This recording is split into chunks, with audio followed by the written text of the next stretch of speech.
فرش التراب يضمني. حضور کا جو انقلابی جد و جہد کا عرصہ ہے وہ 20 برس کا ہے. عرب میں انقلاب کی تکمیل جو ہے سن 8 ہجری میں ہو گئی. مکہ فتح ہو گیا، طائف فتح ہو گیا، حنین میں فتح حاصل ہو چکی ہے، عرب میں انقلاب ہو گیا. لہذا 12 برس مکے کے اور 8 برس مدینہ کے شامل کر لیجئے، 20 برس. ان 20 کو 2 حصوں میں تقسیم کیجئے، 10 سال ادھر 10 سال ادھر. پہلے 10 سال کا حاصل یہ ہے جو میں نے آپ کے سامنے رکھ دیا کہ کل 125 یا 150 افراد ایمان لائے. آپ کی یہ حیثیت نہیں تھی کہ آپ مکے میں اپنے بل پر ان ہز اون رائٹ آپ قیام کر سکیں، لہذا آپ نے ایک کافر اور مشرک کی امان لی. یہ ہے 10 برس کی محنت شاقہ کا حاصل. اگلے 10 برس میں وہ انقلاب جس تیزی کے ساتھ مکمل ہوا ہے، اسی سال جب کہ طائف سے واپس آئے، حج کے ایام میں آپ پھر رہے ہیں مختلف وادیوں میں جہاں حاجی ٹھہرے ہوئے ہیں. یثرب کے 6 حاجی آپ کو مل گئے، ان کے سامنے آپ نے اپنی دعوت رکھی. وہ خزرج کے قبیلے سے تھے. مدینے میں یہودی چونکہ یہ کہا کرتے تھے کہ نبی آخری زمان کا ظہور ہونے والا ہے، ان قریب جو ہے آخری نبی کا ظہور ہوگا. اور جب ان کے جھگڑے ہوتے تھے اوس اور خزرج سے، یہودیوں کے، اور مار کھاتے تھے ان سے، جیسے بنیے اگر ان کا کوئی جھگڑا ہو جاتا تھا گاؤں میں تو ظاہر بات ہے مار تو ان کا مقدر تھی، ایسے ہی وہ مار کھاتے تھے. لیکن کہتے تھے کہ ابھی تو تم ہمیں دبا لیتے ہو، لیکن دیکھو نبی آخر الزمان کے ظہور کا وقت قریب ہے، جب ہم ان کے ساتھ ہو کر تم سے لڑیں گے تو تم ہمیں شکست نہیں دے سکو. یہ کانوں میں ان کے باتیں پڑی ہوئی تھیں.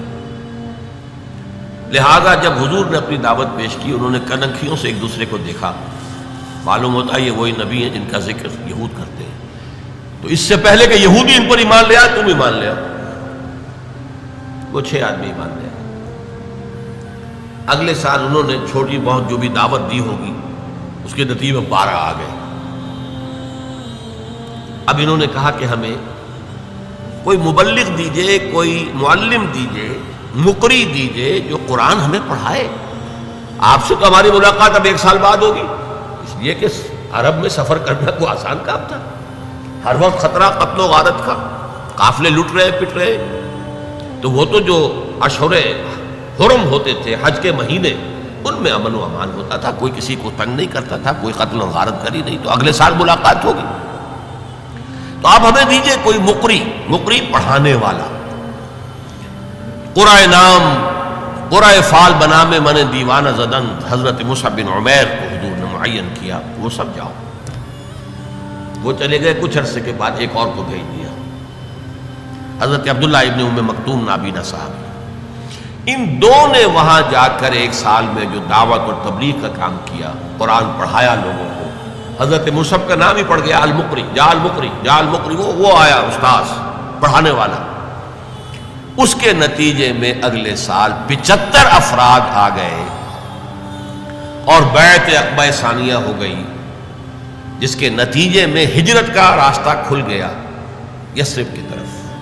اوس اور خزرج کے بڑے بڑے لوگ موجود تھے ان دونوں اس 75 افراد کے اندر. تو معلوم ہوا کہ دونوں قبائل نے گویا کہ بحثیت مجموعی اسلام کی طرف پیش قدمی کر لی ہے.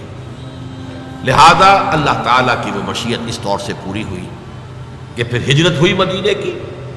اور یہ کہ پہلے حضور نے بقیہ صحابہ کو اجازت دے دی، خود منتظر رہے جب تک کہ ایکسپریس پرمیشن نہ آ جائے اللہ کی طرف سے. اس کے ضمن میں بھی ایک واقعہ ضرور سنا دینا چاہتا ہوں.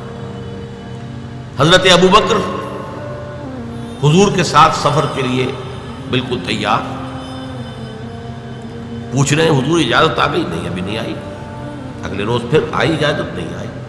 حضرت عائشہ فرماتی ہے ایک دن عجیب ہم نے دیکھا، دوپہر کے وقت اپنے چہرے اور سر کے اوپر کپڑا آپ نے اوڑھا ہوا ہے پوری طریقے سے.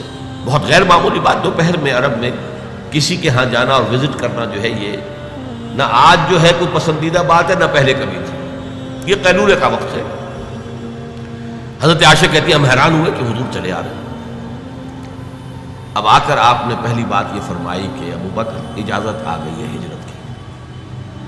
حضرت ابو بکر بہت خوش ہوئے، انہوں نے اپنے طور پر 2 اونٹنیاں تیار کی ہوئی تھی، کھلا پلا کے خوب فربا بوٹا کیا ہوا تھا تاکہ تیز دوڑے اور سفر ہجرت میں وہ اونٹنیاں کام آئیں، ایک اپنے لیے ایک حضور کے لیے صلی اللہ علیہ وسلم۔ تو انہوں نے خوشی کے انداز میں کہ اب شاباش ملے گی کہ تم نے واقعتاً تیاری کی، اہتمام کیا۔ تو عرض کیا کہ حضور میں نے یہ 2 اونٹیاں تیار کر رکھی ہیں۔